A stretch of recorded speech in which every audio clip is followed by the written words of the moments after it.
کیا آپ جانتے ہیں ہماری روز کی زندگی میں سب سے بڑا امتحان کیا ہے؟ نہ غریبی، نہ امیری، بلکہ حلال اور حرام کی پہچان۔ آج انسان کماتا تو ہے لیکن یہ نہیں سوچتا کہ اس کی کمائی حلال ہے یا حرام۔ جھوٹ، دھوکہ، سود، غیبت، یہ سب چھوٹی چیزیں لگتی ہیں، لیکن اللہ کے نزدیک یہ سب سے بڑا گناہ ہے، سب سے بڑی بات ہے۔ قرآن میں اللہ فرماتا ہے، اے لوگو جو چیزیں زمین میں حلال اور پاک ہے وہی کھاؤ۔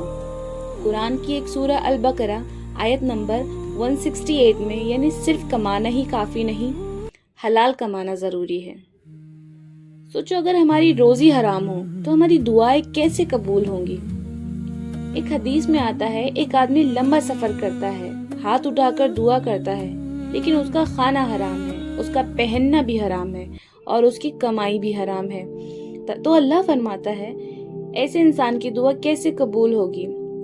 صحیح مسلم حدیث میں آتا ہے، سوچئے ہم روز دعا کرتے ہیں لیکن کیا ہماری کمائی پاک ہے؟ اور صرف کمائی ہی نہیں، جھوٹ بولنا، پیٹھ پیچھے برائی کرنا یعنی غیبت، کسی کو دھوکہ دینا، یہ سب بھی حرام ہے۔ قرآن کہتا ہے کیا تم میں سے کوئی اپنے مرے ہوئے بھائی کا گوشت کھانا پسند کرے گا؟ قرآن کی ایک سورہ الحجرات آیت نمبر 12 یعنی غیبت کرنا ایسا ہے جیسے مرے ہوئے بھائی کا گوشت کھانا۔ اور آج کے دور میں پردہ اور حیا مذاق بن گئے ہیں، لیکن حقیقت یہ ہے حیا ایمان کا حصہ ہے۔ حدیث میں آتا ہے حیا ایمان کا ایک حصہ ہے۔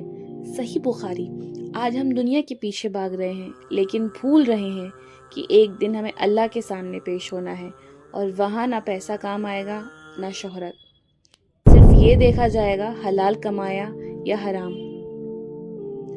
کمائی کو حلال بناؤ، جھوٹ، غیبت اور دھوکے سے بچو اور حیا کو اپنی پہچان بناؤ، کیونکہ اس زندگی میں حلال ہوتا ہے اس میں برکت ہوتی ہے، اور جس دل میں حیا ہوتی ہے وہاں اللہ کی رحمت اترتی ہے۔